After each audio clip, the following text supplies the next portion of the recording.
Hello everyone, Pew here. I wanted to make a short little video about starting a melee character and narrate pretty much the process of, well, beginning your adventure to the point where you finish the first dungeon and, well, guide you through it if you have any issues with it. So, currently in this beta, we only have Arna or Yorgrim, who would be considered melee characters.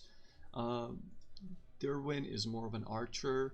The minus dodge plus damage taken for 10 turns, usually most of it wears off by the time you get to the enemy, but you could also spec him into, well, pretty much a melee. Honestly, all of these work as melee or as range, but for the sake of this video, I want to start with Arna, because I kind of feel like her start is slightly weaker than Yorgrim's, but it's not any harder really. So starting off, we get the map, we stop talking, hopefully sometime soon, and yeah, let's take a look at what we have. We do get a shield and a sword. We get a ridiculously strong chest piece that is damage, which you can repair, but it's too expensive for repairs right now. We do have 350 gold to spare. We got a little bit of food, water, some healing items, and a lockpicking tools. I will go on a quick little shopping spree, which I will fast forward through, and then I will explain what I bought and why did I buy it. And you will get to see where I bought things. So, see you later after the shopping spree.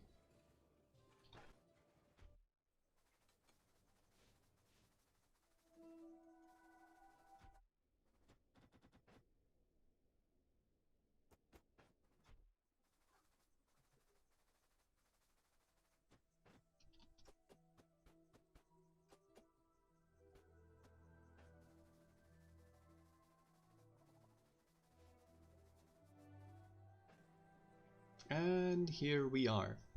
Okay, as you've seen, I've bought Falconeer's gloves, which are some pretty common gloves.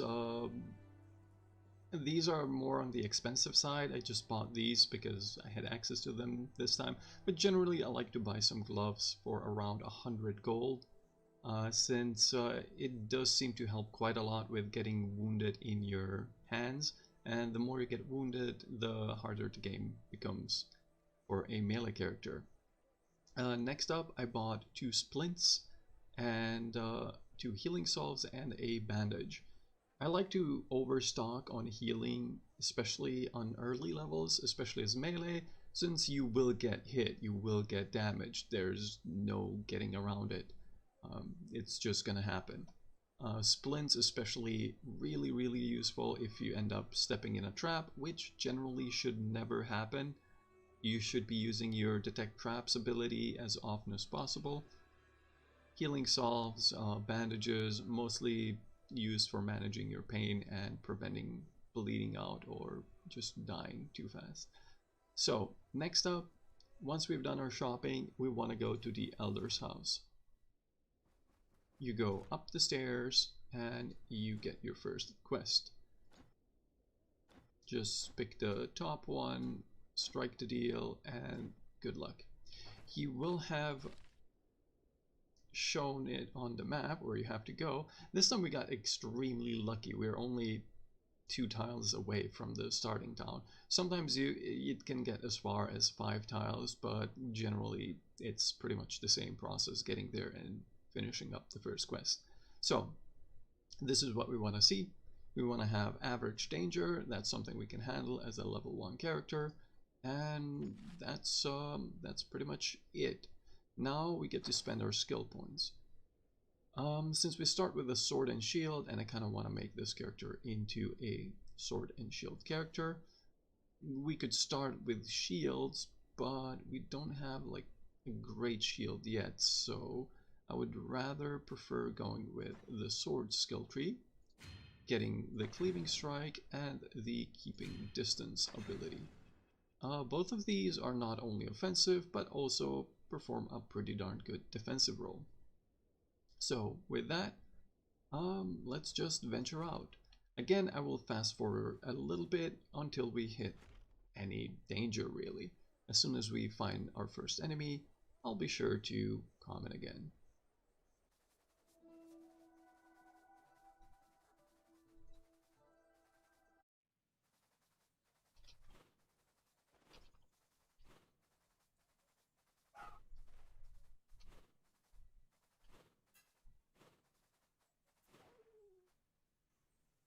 Alright then, here we are. We found our first enemy. This time it's just a viper. We can inspect it.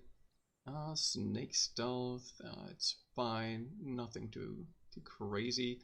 So what you want to do with all of your fights is wait for the enemy to actually come into your range. You don't want to step towards the enemy unless the enemy has ranged attacks.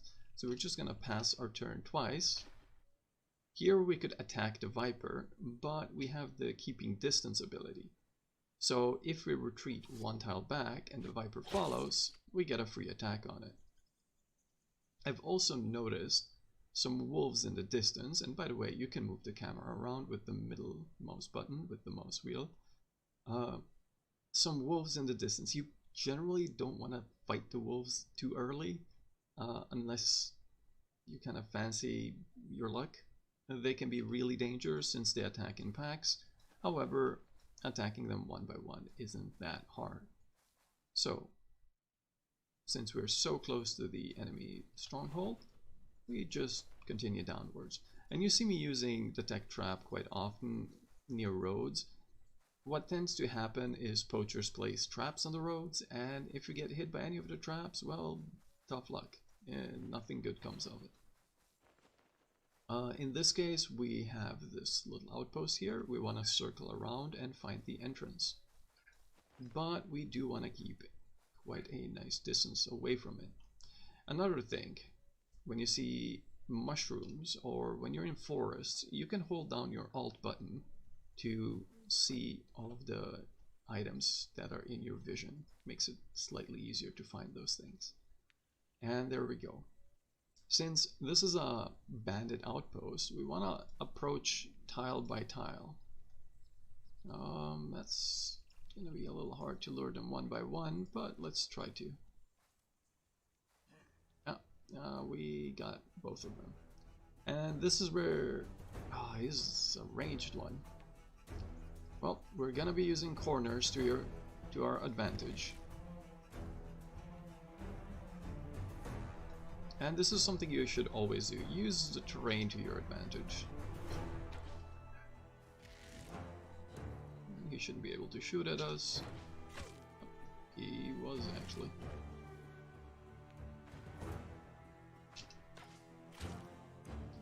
So awful.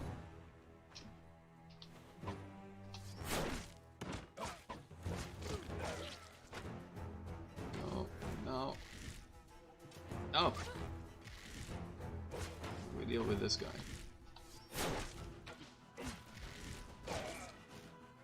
But, hey, that was the worst fight I could possibly show you. This went as horrible as it could for me. I got stuck on the log here, so I could not use my retreat ability to hit the enemy for free. And at least we got a bow. And that's what we're going to be using now. Switch over, make sure we get some arrows. Let's see our health. Let's apply some salve to our head.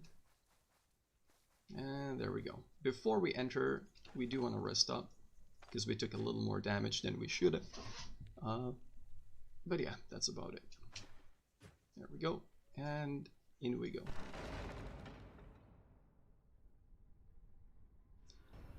And there we go, our first outpost.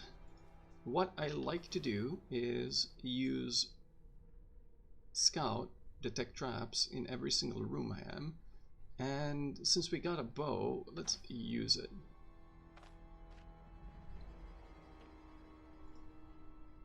You can always use your ranged attacks to chip away at the enemy. But once they come into one cell range, you want to switch back to melee and proceed fighting them as normally. There we go.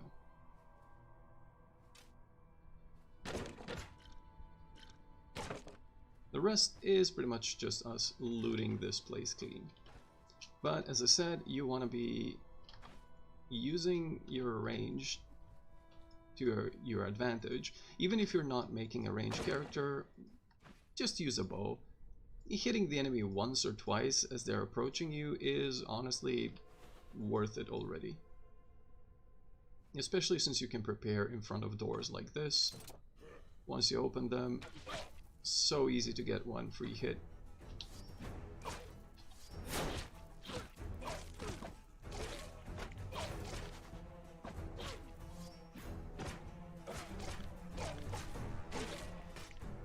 And there we go. Now let's check anything better than what we have. Not yet. This time we actually got wounded, and here's where the splints come in handy.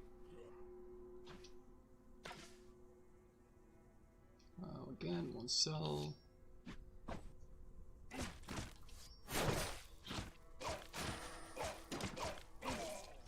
And there we go. If you ever get into danger like this, you can always just close the doors, retreat a little bit, and heal up. You know, better safe than sorry. And with that in mind, I'm honestly just gonna show you a bit of a time lapse of me clearing out this dungeon. As you're gonna see, it's gonna be pretty much the same approach as all of these currently fought battles were. It's gonna be just me trying to fight the enemies one by one and fighting them in corridors. So yeah, see you back after the time lapse.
Alright, time for a quick little comment in here. As you've seen, there was quite a bit of a slaughter right now.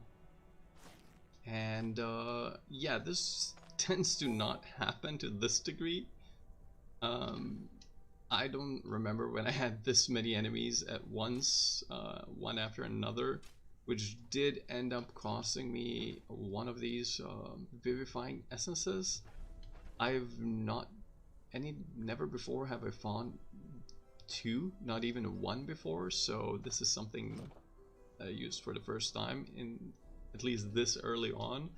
But hey, sometimes this happens, and sometimes you gotta use some of your consumables. Honestly, all in all though, it's not that far from a standard run.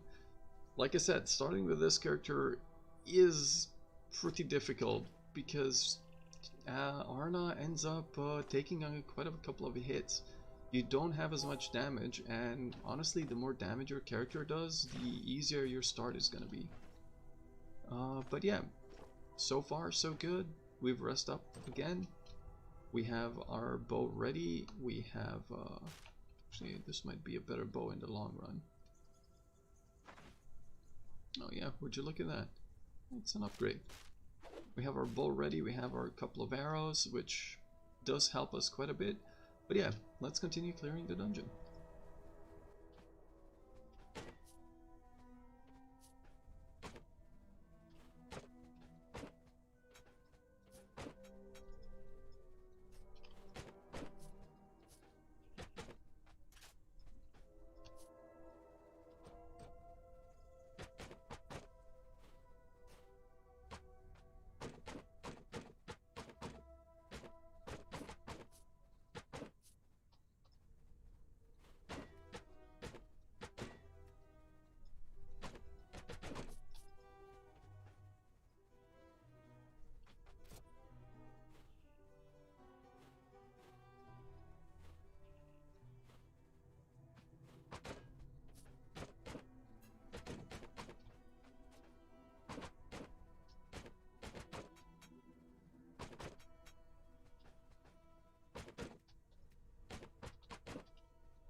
And here we are. We've managed to hit level 2, which gives us a full heal, which we really didn't need at this point.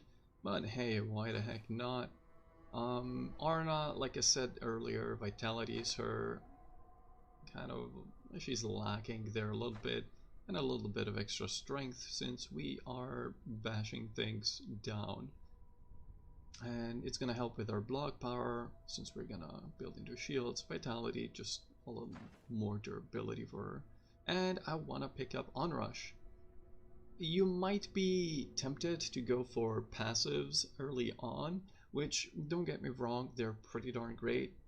20% weapon damage is ridiculous. However, having more tools at your disposal is a lot more important, especially early on. And Onrush will help us deal with ranged attackers. So right now, I want to go for Onrush. But yeah, let's go back to clearing and looting, and hopefully see you back at the boss fight.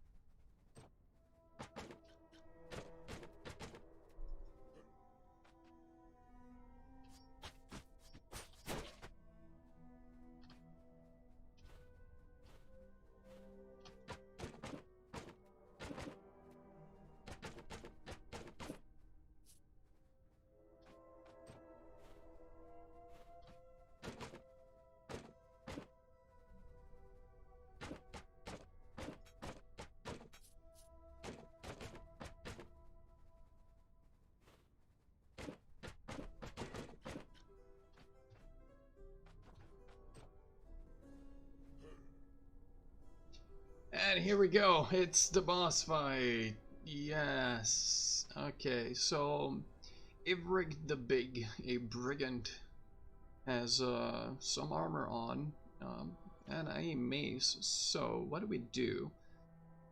First off, let's fight him over here and not in this tunnel. So let's retreat a little bit. There we go, and then we start shooting at him. And once he's again in the one tile range, we switch over to melee. We get our free hit on him, get some extra block, and just keep fighting him.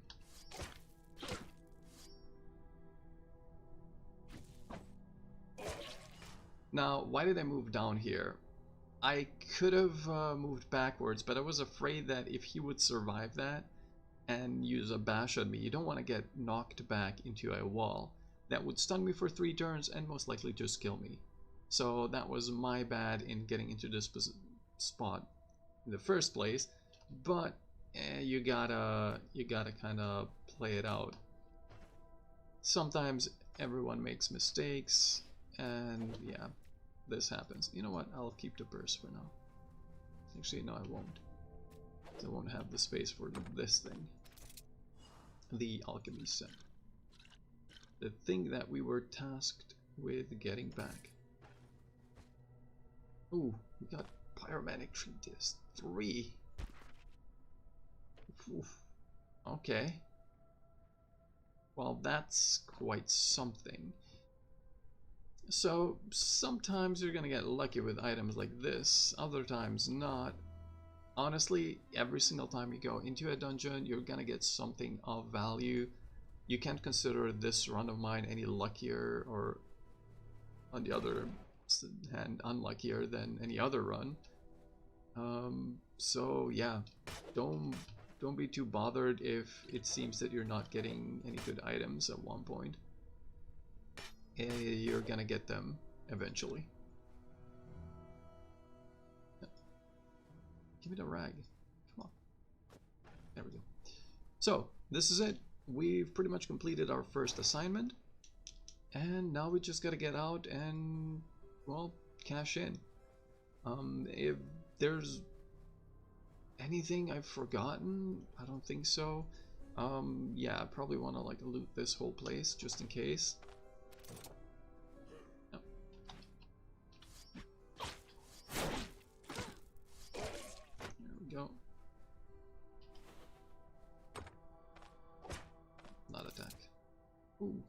Well, that was worth it. That's 30, that's 650. Let's eat this. This isn't as valuable as it seems, but it's more valuable than nails, that's for sure.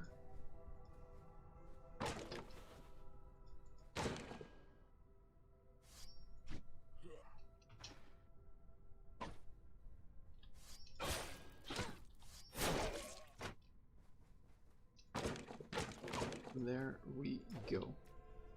Do we got anything else to eat? Yep. Let's pick up the goat cheese and let's exit. So, there's a couple of things I want to say, especially about this character, is for one of the things what makes this character a little harder than the other is she doesn't have good damage early on. And the more damage you do, the less time you spend in a fight, and the less time you spend in a fight, the less wounds you get. So that's something to consider. This is probably why you want to upgrade your weapon as soon as possible. It's why I grabbed the crude falchion. Falchion? Whatever. There's a couple of other things that you want to upgrade, but again, I think damage is the first thing.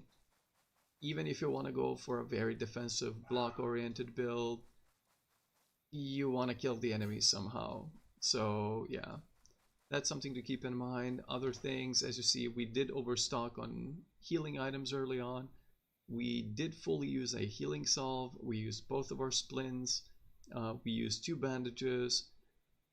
The bandages weren't as necessary since we did get rags, which we could use to stop the bleeding as well. But you know, better to have a little more healing items than to have, well, not enough of them. So first of all, once you get back to town, you probably want to head back to the well, drink from it, and fill your water skin. And next up, we just visit the village elder, where we turn in the first quest and get our reward. There we go. Interesting, confirm, and that's about it. So, what to do next? I could have just picked up the next quest from the village elder. I don't want to do that right now, because I want to go through the trading. First of all, certain people value certain items more. For example, iron ingot is valuable to Mr. Jabbar. For example, rags, he doesn't care about. Food, doesn't care about it either. So, we're gonna dump this stuff all at his place. A ruby, does he have enough money? He does, sure. So, we got ourselves quite a lot of money. The ruby find was a little extreme. I usually don't find items as valuable as early, but even without a ruby, you should end up with around 600 plus gold in the bank, which is enough to again buy 2 splints, maybe another healing salve, maybe some extra bandages, and you should be fine to go for the next quest.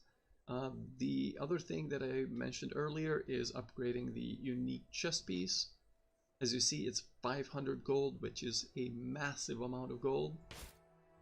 In this case, it's fine since we got the ruby. However, usually I just repair it as my last thing to do, since even if you don't have enough gold, it's just gonna repair as much as it can. Next up, I like to buy some meats over at this person. I like to buy myself a smoked ham. It is a low inventory space and it lasts you a long time. However, you don't want to start eating this. You start eating this when you eat everything else. Once I get rid of all of these potatoes, cheeses, radishes, and all of these items, then I'm gonna start eating this. It's just so you don't have to have, you know, all of this clutter in your inventory. Same thing for mead in this example. Mead is fairly decent at managing pain and morale, but you don't need as many. So again, we go to the innkeeper. he values drinks a little higher than the other merchants, and I like to keep 2 of them. And that's about it when it comes to selling things. Oh, I forgot to sell the coal. Anyway, next step is saving your game. You'd probably want to save at this point. Stay for the night. I like to pick the weak option. There we go. And then you go upstairs. Why is this important? It's really not important, but if you play on, what is it, Iron Man, you die when you die. Like, you lose the character when you die anyway. But you get the access to the chest, which will save your items. Here I like to save stuff that I value, but I don't need with me at this point. I like to store my spare potions, valuable books like this. For example, the Pyromantic Treatise is valuable to some merchants, but you can't sell it to everyone, so I usually just chuck it in here for the time being. I want to keep a potion. I want to keep some alcohol, as you see, for the pain reduction. It reduces thirst and increases morale. I like to keep some food. You don't have to really save food in here. You can go through the food fast enough. Rags, you don't even need to keep. You can toss them. Antitoxin. So far, unless you're using potions or items that would cause intoxication, you don't really need the antitoxin. So for now, you can save stuff like this. And that's about it. So our next stop is again the medicine merchant, where we're gonna stock up on splints and go out for the next adventure. And that's pretty much it. You go back to the village elder, pick up your next quest, and off you go. Hopefully this narrated early game of a melee character helped any of you. Hopefully it cleared up a couple of things. Like I said, this character, in my opinion, has the hardest start. It's a lot harder than the dwarf from what I've noticed. The dwarf with dual wielding just smashes things so fast that if you pay attention, let enemies enter your range and attack first, he's gonna demolish pretty much everything. This character takes a couple of swings, but once you repair your armor, once you get a bit of a better headgear, you're pretty much set as well. You can start mowing down enemies, but do it one by one. Don't let your character get surrounded. That's the worst thing you can do. The enemies will get 2, maybe 3 attacks per turn on you. Well, you can still only dish out 1 attack per turn. So always try to find a tactically advantageous position somewhere between doors or between wooden logs or trees, so that 1 or maybe 2 enemies at max can attack you. Anyway, hopefully that helped. This is going to be it for me. Have a good time, and see you next time. Hey, thanks for watching my video. If you've managed to get through the whole thing, well, thank you so much. Hopefully you enjoyed it. Hopefully it was informative. Yeah, if you have any suggestions or advice or what I should do better or what I should change, please do tell me in the comments below. It's the first time I'm making a video like this, so there's plenty of things I can improve, but hopefully it was informative enough. And if you want any other video made in this type of fashion, also please just tell me in the comments below. But yeah, thank you very much for watching, and goodbye.